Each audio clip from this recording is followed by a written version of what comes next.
주일마다 여러분 얼굴을 대하니까 아주 흐뭇합니다. 하나님께서 더 기뻐하실 줄로 믿습니다. 근데 우리 둘의 온라인 교회가 작은 교회다, 그래 생각하시는 분들도 있습니다. 그런 게 아니고 본래 우리 둘의 교회는 4년 전에 신광교회가 너무 건축한 뒤에 빚더미에 앉아서 저 신천지로 넘어가게 됐었습니다. 근데 우리 교단의 교회인데 신천지로 넘어가 버리면 참 마음 아픈 일이지요.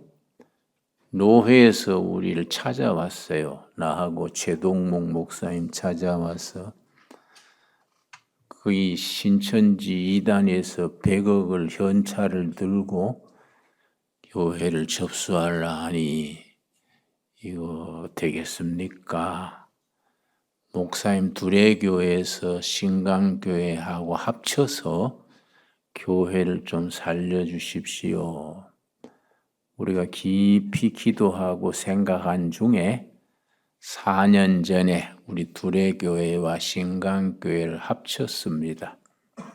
그래서 교회 이름을 신강 둘의 교회다 그렇게 짓고 우리 교회 담임 목사던 최동목 목사님이 거기에 목회자로 심우하고 둘의 교회 교인들이 몽땅 그리로 갔지요. 그때는 불과 교인이 150명도 안 됐었습니다. 지금은 그동안에 우리 교회하고 합친 뒤에 부흥해서 아마 오늘 예배 때는 1000명이 조금 넘는 것 같아요. 그 뒤에 우리가 이제 둘의 교회는 둘의 온라인 교회, 해외에 사는 동포님들, 병원에 입원하고 있는 분들, 직장 사정 이런 사정으로 정규 교회에 출석하지 못하는 분들을 위해서 온라인 교회로 우리가 세웠지요. 그래서 이제 교단에도 등록을 하고 정식 둘의 온라인 교회로 시작을 했기 때문에 여기 주일날 예배 드리는 분은 불과 100명 안팎이지만은 실제 온라인 교회 교인 한 1200명 내지 1300명 가까이입니다. 그래서 우리가 예배 드릴 때마다 온갖 나라가 다 있습니다. 아프리카도 있고 남미도 있고 아프리카 앙골라도 있고 지금 전쟁하고 있는 우크라이나 교인도 있고 세계 27개국에 우리 교인들이 흩어져 있습니다. 여기에 주일 예배 드리는 분들은 대표라 생각하면 되겠지요. 세계 흩어진 교인들이 같이 예배 드리니까 교회 성격이 좀 다르지요. 그러나 우리 교회 모이는 교인도 물론 주위에서 부흥을 하면 좀 기쁜 일이지만은 우리가 온라인 교회 27개국에서 드리는 성도들 함께 예배 드린다 생각하고 하나님께 예배 드릴 수 있게 되기 바랍니다. 오늘 본문은 미가서인데요. 미가서 그 시대가 중요합니다.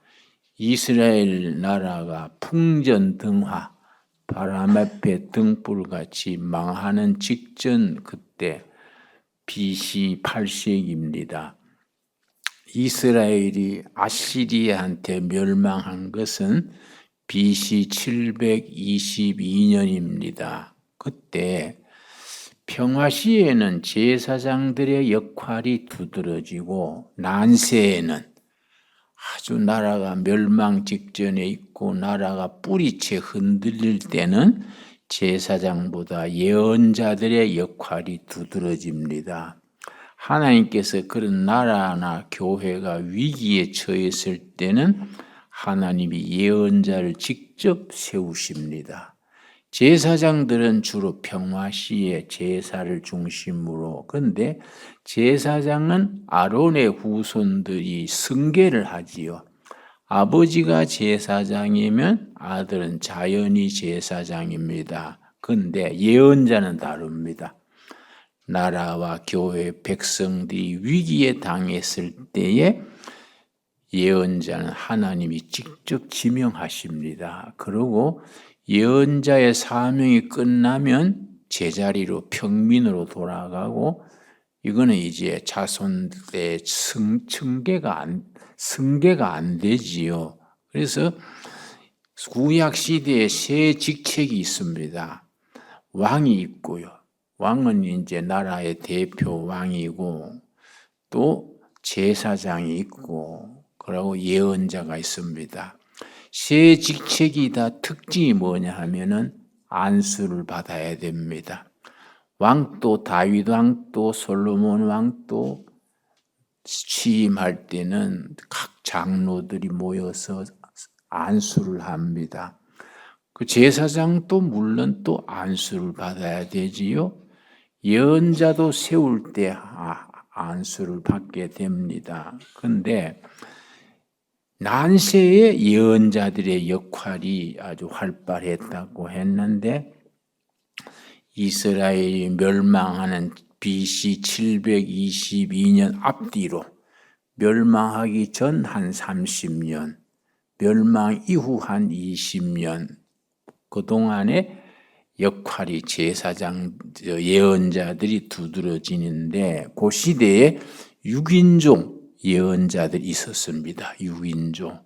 첫째는 호세아, 아모스, 이사야, 미가, 요나, 요엘, 이 6인조가 북이스라엘 멸망 전후에 활약했던 6인조 예언자들입니다. 그런데 오늘 미가서가 본문인데, 미가서가 왜 중요하냐 하면은 성경의 미가서는 뭐 그렇게 길지 않습니다. 불과 7장으로 된 길지 않은 책인데, 미가서가 왜 중요하냐 하면은 당대의 다른 예언자들의 메시지를 종합한 거지요. 그 시대의 다른 예언자들의 메시지를 하나로 묶어서 예언한 것이 6장입니다. 6장 6절에서 8절까지가 그 시대의 다른 예언자들의 선포하는 메시지를 핵심을 골라서 종합을 했습니다. 자, 미가서 6장 6절 1296페이지, 1296페이지, 미가서 6장 6절. 내가 무엇을 가지고 여호와 앞에 나아가며 높으신 하나님께 경배할까? 내가 번제물로 일련된 송아지를 가지고 그 앞에 나아갈까? 내가 하나님 앞에 나갈 때 뭘 갖고 나가야 하나님이 기뻐하실까? 송아지나 무슨 양이나 제물을 갖고 나가야 될까? 그 다음 7절. 여호와께서 천천의 수량이나 양으로 제사를 지내니까 양 1000마리를 갖고 나가야 될까? 그러고 강불 같은 기름을 기뻐하실까? 이 기름은 올리브 기름, 올리브유. 성경에서는 올리브유를 감람유라고 표현합니다. 성경을 좀 현대어로 고칠 필요가 있겠지요. 올리브 기름을 갖고 나갈까? 올리브 기름은 이건 아주 참 식품이고 치료제고, 이건 아주 참 방부제고 아주 굉장히 중요합니다. 올리브 기름, 감람유는 첫째는 우리가 식용이고요. 둘째는 치료하는데 올리브유를 쓰고, 그리고 방부제, 시체가 빨리 썩지 않게 올리브 기름을 바르지요. 그러니까 참 다양하게 쓰임 받았습니다. 천천에 올리브 기름을 가지고 나갈까? 내 허물을 위하여 내 맏아들을, 이거는 옛날에 고대 사회에서는 자식 공양하는 제도가 있었습니다.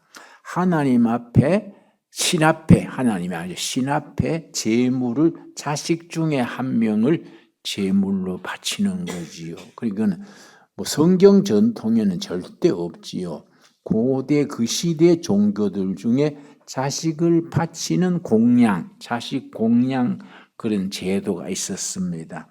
맏아들을 내 영혼의 죄로 말미암아 내 몸에 열매를 드릴까. 그러고 인도 같은데 힌두교 중에 일파에서는 하나님 앞에 팔 하나를 잘라서 바친다든지 그런 종교까지 있었습니다.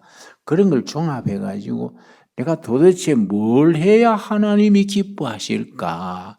심지어 이방 종교처럼 자식을 바쳐야 될까? 내 몸에 팔 하나를 바쳐야 될까? 천천의 오리브 기름을 바쳐야 될까? 뭘로 기뻐하실까? 그런 뒤에 8절이 핵심이지요. 하나님이 원하시는 것은 그것이 아니다. 뭐 자식 바치는 거, 몸의 일부를 바치는 거, 뭐 천에 기름 바치는 거, 수천 마리 양을 바치는 거, 이거 아니다. 하나님이 원하시는 거는 미가서 6장 8절입니다. 6장 8절이 하나님이 원하시는 것인데 이것이 다른 예언자 세 사람의 교훈을 종합한 겁니다. 호세아, 그 다음에 아모스, 엘리야 세 명의 받은 메시지를 종합을 했습니다. 8절 읽겠습니다.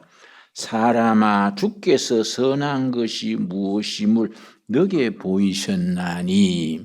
하나님이 동료 예언자들의 말씀을 통해서 하나님이 원하시는 것이 뭐이다 보여준 게 있다. 뭐이냐? 여호와께서 너게 구하시는 것은 오직 정의를 행하며 사회 정의입니다. 이거는 아모스 예언자의 메시지입니다. 아모스는 아모스서 6장 6절에서 하나님께서 원하시는 것은 정의를 강물같이 공의를 겨울물같이 흐르게 하는 것이다. 정의로운 사회, 정의로운 국가, 하나님이 원하시는 건 그거다. 그 다음 둘째, 인자를 행하며, 호세아서의 인자입니다. 호세아서의 인자, 사랑이죠. 사랑. 그 인자, 사랑이란 말이 성경 전체 중에서 하나님의 성품을 설명하는데 가장 적당한 단어가 요 인자입니다. 인자. 그 헬라어로는, 히브리어로는 헤세드인데, 헤세드. 하나님의 성품을 가장 적합하게 표현할 때 헤세드, 인자입니다. 인자. 그러니까 호세아가 그걸 이제 사랑, 인자를 삶으로 선포했지요. 그 하나님이 원하시는 게 뭐일까? 아모스가 말하는 사회 정의, 소셜 자스티스, 사회 정의냐? 호세아가 말하는 인자 사랑이냐?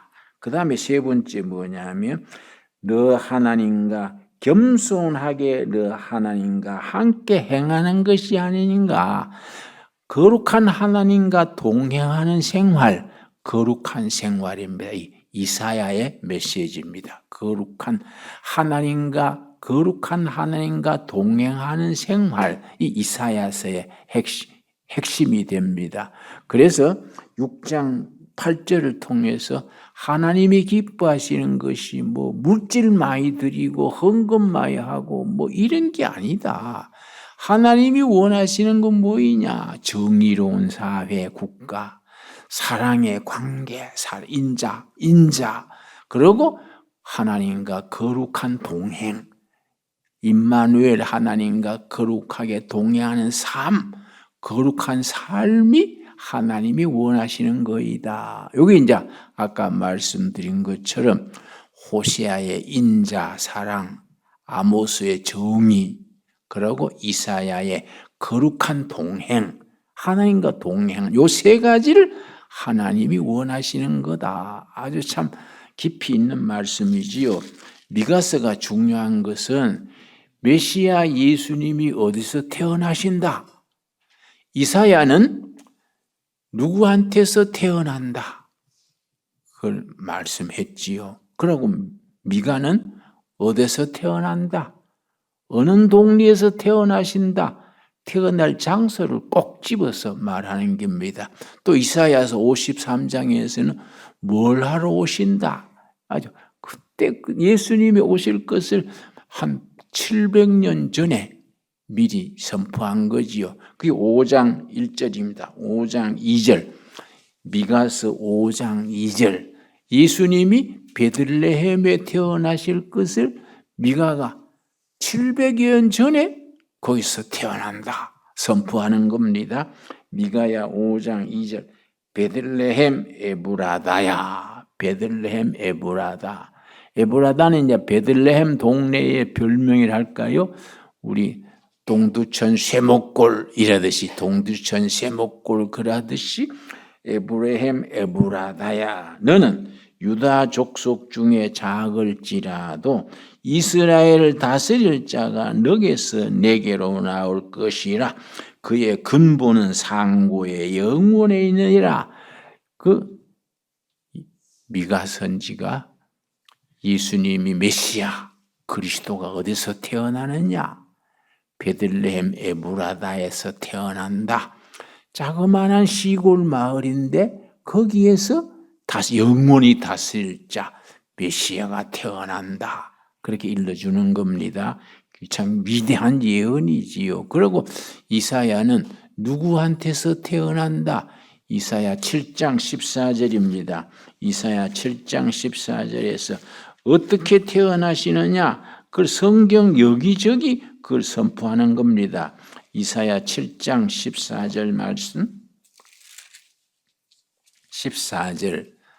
그러므로 주께서 친히 징조를 너희에게 주실 것이라. 징조, 사인이죠. 사인을 보여주신다. 자동차 타고 가다가 빨간 등이 탁 켜지면 차가 서지요? 거기 사인, 징조입니다. 징조. 하나님이 메시아가 태어날 징조, 사인을 보여주신다. 보라, 처녀가 잉태하여. 그 처녀는 누구겠습니까? 마리아죠. 마리아. 처녀가 잉태하여 아들을 낳을 것이요 그의 이름을 임마누엘이라 하리라. 임마누엘, 엘은 하나님입니다. 엘을 이제 히브리로 표현하면 엘이고 아랍 사람으로 같이 써놓고 엘은 알라지요. 알라. 같은 단어인데 유대인들은 엘, 아랍 사람들은 알라. 그렇게 임마누엘, 하나님이 동행하신다. 이게 이제 임마누엘이라 하리라. 하나님과 동행하시는 거룩한 생활, 이 이사야 선지의 주제가 됩니다. 그래서 우리 성경 말씀에 창세기부터 오실 메시아에 대해서 예언을 합니다. 예를 들어서 창세기 3장 인류가 죄를 범하고 심판받을 때 첫 번째부터 메시아에 대한 예언이 나옵니다. 창세기 3장 15절. 이걸 그래서 원복음 그래요. 원복음. 오리지널 가스펠 원복음. 왜냐? 죄를 범하고 에덴 동산에서 심판받게 될 그때 벌써 메시아 오실 것을 예언하는 겁니다. 그래서 원복음이다. 아주 첫 번째 예언이지요. 창세기 3장 15절 찾았습니까? 내가 너로 여자와 원수가 되게 하고 너는 사탄의 앞제비한테 말하지요. 사탄의 앞제비 너로 여자와 원수가 되게 하고 너 후손 또 여자의 후손과 원수가 되게 하리니. 사탄의 후손과 여자의 후손 메시아 그리스도는 원수가 되지요. 그런데 성경 전체에서 남자의 후손과 여자의 후손이 구별이 있습니다. 남자의 후손은 인류 전체죠. 아담의 후손, 모든 인류가 남자의 후손. 근데 남자를 통하지 아니하고 태어난 여자의 후손 누구겠습니까? 메시아 그리스도. 그래서 남자의 후손 갈 때는 인류 전체, 여자의 후손 그럴 때는 단수죠. 단수. 딱 한 분밖에 없으니까 예수 그리스도 메시아지요. 그러니까 사탄의 후손과 여자의 후손 메시아는 서로 원수가 된다. 그래서 나중에 어떻게 되느냐? 여자의 후손과 원수가 되게 하리니 여자의 후손은 너 머리를 상하게 할 것이요, 여자의 후손 메시아 그리스도는 사탄의 머리를 쳐서 머리가 상하면 죽지요. 그렇지요? 그 메시아 그리스도가 사탄을 멸망시킬 것을 요한계시록에 자세하게 나오지요. 머리를 상하게 할 것이요, 너는 그의 발꿈치를 상하게 할 것이니, 사탄의 후손이 예수님을 십자가에 못 박는데 발꿈치에, 손과 발꿈치에 못을 박았지요. 그러면 발꿈치에 못을 박으면 굉장히 아프지요. 아프지만은 생명에는 지장이 없지요. 고통을 주고 괴롭히지만은 생명은 상하게 할 수 없지요. 그러나 머리가 상하면 죽지요. 그래서 여자의 후손 메시아는 사탄의 후손을 멸망시키는 거죠. 머리를 상하게 해서. 사탄의 후손은 그리스도 메시아를 괴롭히는데 발꿈치에 못 박는 정도로 괴롭힌다. 그러나 생명을 멸망시키는 것은 그리스도 메시아께서 사탄을 멸하신다. 이해 갔습니까? 그게 이제 요한계시록에 가서 구체적으로 쫙 나오지요. 그래서 여러분이 성경 읽는 실력이 좀 넓어지고 깊어져야 돼요.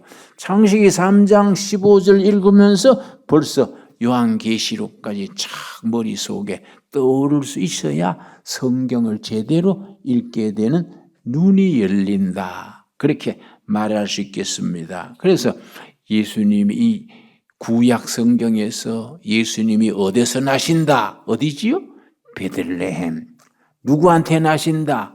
마리아, 처녀 마리아에. 그리고 예수님이 뭐하러 오신다? 이사야서 53장이지요. 이사야서 53장입니다. 이런 말씀이 참 깊이가 있지요. 이사야서 53장에 예수님이 왜 오신다? 나오지요. 이사야 53장. 53장 전체를 메시아장, 그리스도장이라고 말합니다. 이사야서 53장 전체를 그리스도에 대한 예언으로서 집중해 있는 장이 이사야서 53장이어서 53장의 별명이 뭐라고요? 메시아장. 고린도전서 13장은 사랑장, 히브리서 11장은 믿음장, 데살로니가전서 4장은 소망장. 이렇게 이제 특별한 장이 있지요. 그 중에 이사야서 53장은 메시아장, 그렇게 말하는 겁니다. 자, 그 메시아가 오셔서 뭐하러 오시느냐? 1절, 우리가 전한 것을 누가 믿었느냐? 여호와의 팔이 누구에게 나타났느냐? 그는 주 앞에 자라나길 연한 순 같고 마른 땅에서 나온 뿌리 같아서 고운 모양도 없고 풍채도 없은저. 예수님이 뭐 체격이 뛰어나거나 인물이 채무라기처럼 뭐 잘생긴 게 아니다. 예수님이 뭐 그냥 평범하게 그런 사나이다. 응?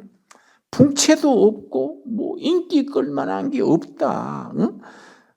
우리 보기에 흠모할 만한 아무것이 없도다. 그래서 내가 상당히 위로를 받지요. 아, 예수님 스타일로 생겼구나. 괜찮겠다. 근데 목사가 너무 저 배우처럼 막 착 빠지면은 그거는 예수님 스타일이 아니지 않습니까? 그렇지요? 예? 예수님이 풍채도 없고 인기 끌만한 것이 없다. 그러고서 3절, 그는 멸시를 받아 사람들에게 버림받았으며 강고를 많이 겪었으며 갓난신고. 예수님이 이 땅에 오셔가지고 서민들이 당하는 갓난신고, 그때는 뭐 약이 있습니까? 병들어도 그냥 오리브 기름 바르고 그러고 그밖에 약이 없어요. 무슨 그때 그 시대에 무슨 약이 있겠습니까?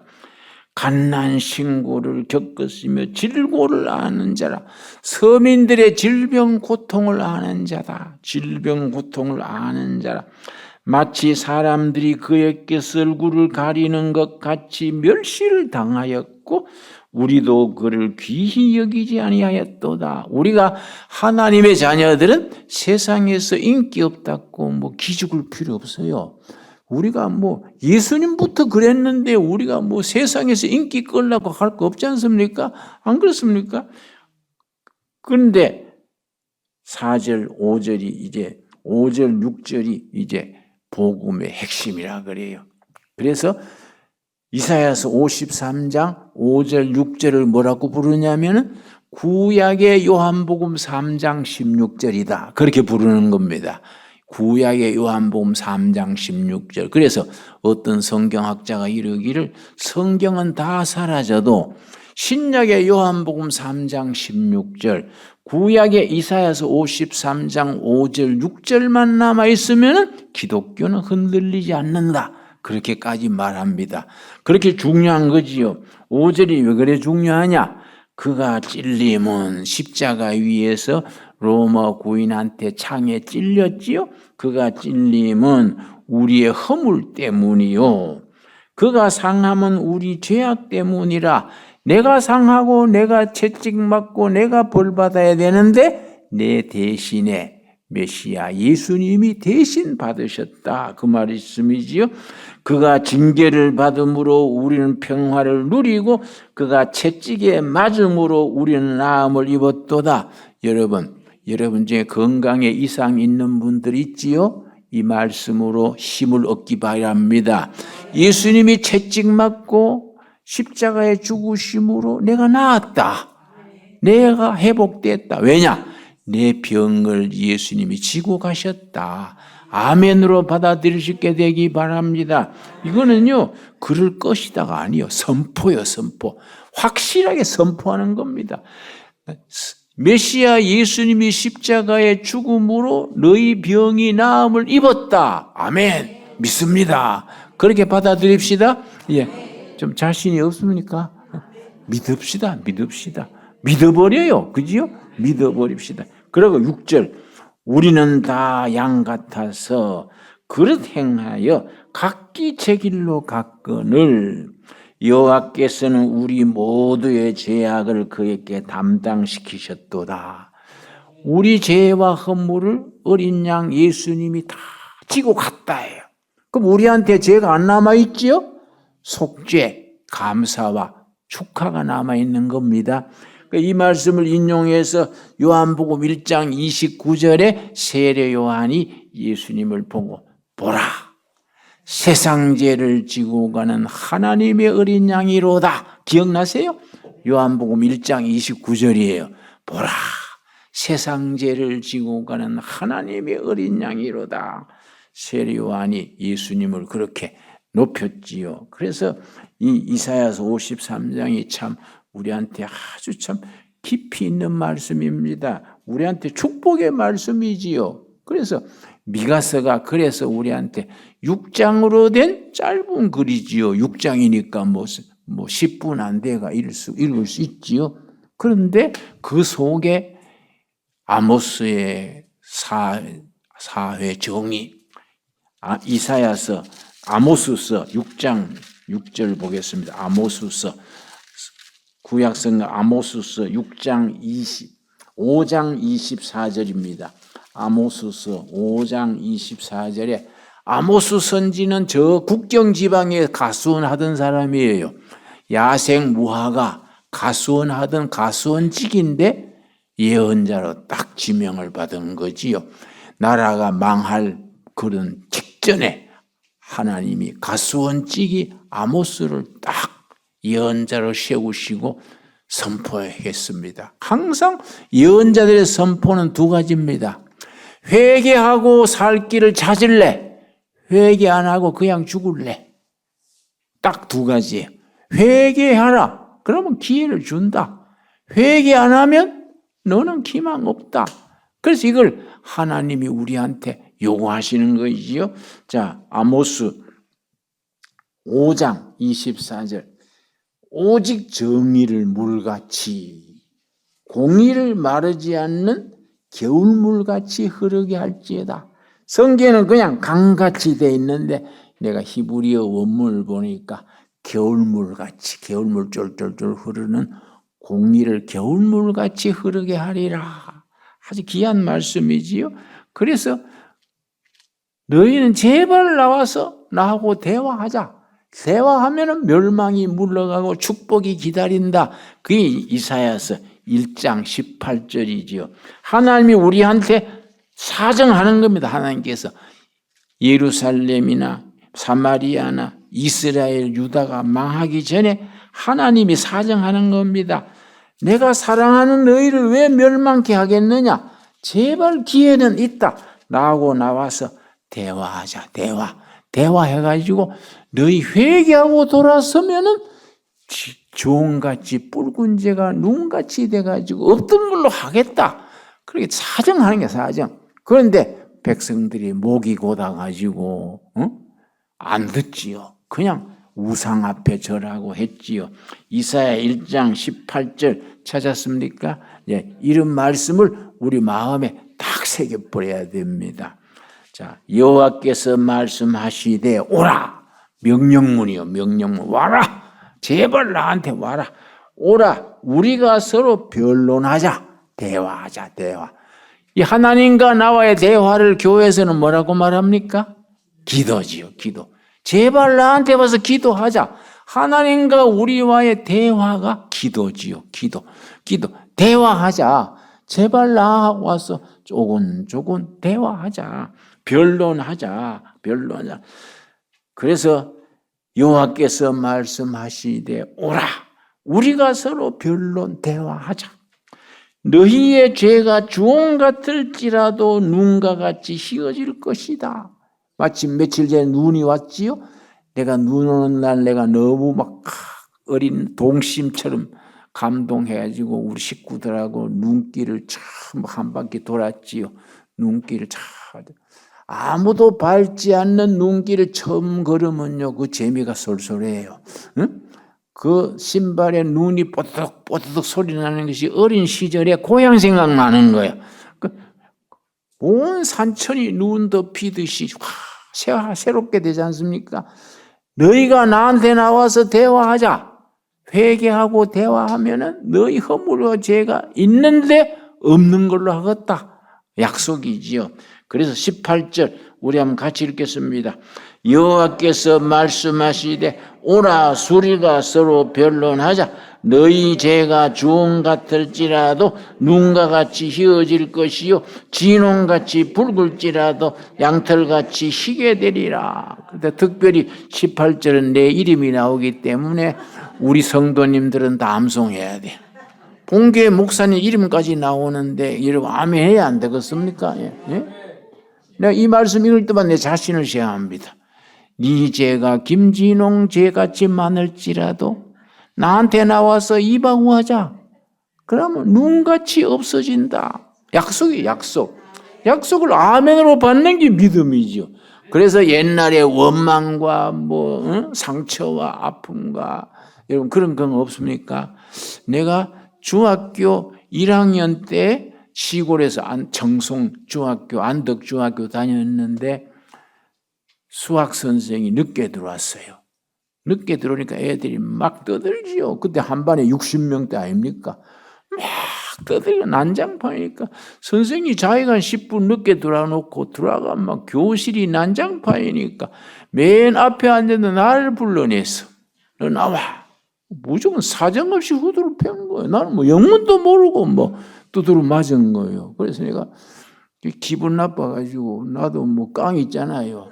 들어와가지고 에이 이놈 학교 안 다닌다고 가방 세서 나가니까 나를 끌어내가 더 때린 거. 그래서 내가 너무 억울해서. 근데 내가 그게 이제 중학교 1학년 때인데 내가 40대 후반에 종로를 걷다가 그 선생을 만났어. 그런데 몇십 년 만에 만났는데 얼굴이 확 달아오르고 막 몸에 열이 나더라고요. 막 그래. 그게 마음의 상처요. 성경에는 그 쓴뿌리 그래, 쓴뿌리. 그리고 성경 심리학에서는 트라우마. 몇십 년 전 중학교 1학년 때 경험이 40대 후반에 돼가지고 확 그게 되살아나는 겁니다. 그런데 한 달쯤 뒤에 되니 워크힐에 지배인으로 있었는데 갑자기 심장마비로 죽었대. 죽었다 하니까 내가 목사인데도 아이 잘 뒤졌다. 그런 생각이 들더라. 그래, 이거 이러면 안 되지. 그러면 안 되잖아요. 그죠? 그 사람 조의를 펴야지 참. 근데 내 마음이 안 그런 거예요. 마음이 죽었다니까 에이, 응? 그렇게 억울하게 때려놓고 그냥 사과도 안 하고 죽었나 싶더라고. 응? 마음의 상처, 아픔, 고통이 있잖아요. 옛날에 뭔가 뭐 부끄러운 일, 억울한 일 확 살아날 때 있지요? 그래, 그거 생각하면 얼굴이 확 열이 나는 거 없습니까? 응? 그게 정상이요, 정상. 인간은 그런데 그걸 어떻게 해결하느냐? 하나님 앞에 나와라. 나와서 대화하자, 대화. 대화하면 다 없던 걸로 하겠다. 아멘 하십니까? 그 상처, 아픔, 통증을 다 없던 걸로 하는 겁니다. 이게 은혜지요, 은혜. 그래서 값없이, 공로 없이 다 허물과 죄를 씻어주셔서 죄를 기억도 아니하시리라. 우리에게 주시는 약속의 말씀으로 받을 수 있게 되기 바랍니다. 이게 다 예언자들의 신앙의 핵심이지요. 기도하겠습니다. 하나님 감사합니다. 때를 따라 우리에게 약속으로 주신 말씀, 베들레헴에서 메시아 태어나실 것을 말씀하셨습니다. 전혀 마리아에게서 나실 것을 태어났습니다. 우리 대신에 십자가에 채찍 맞으시고 또 십자가에 죽으셔서 우리 죄와 허물을 다 없던 걸로 한다는 약속도 읽었습니다. 이 나라가 아모스와 같은 사회 정의가 이루어지게 하시며 호시아의 사랑 인자 헤세드가 넘치는 사회가 되게 하옵시며 하나님과 거룩하게 동행하는 우리들의 삶이 되게 하옵소서. 예수님 이름 받들어 기도드려 사옵나이다. 아멘.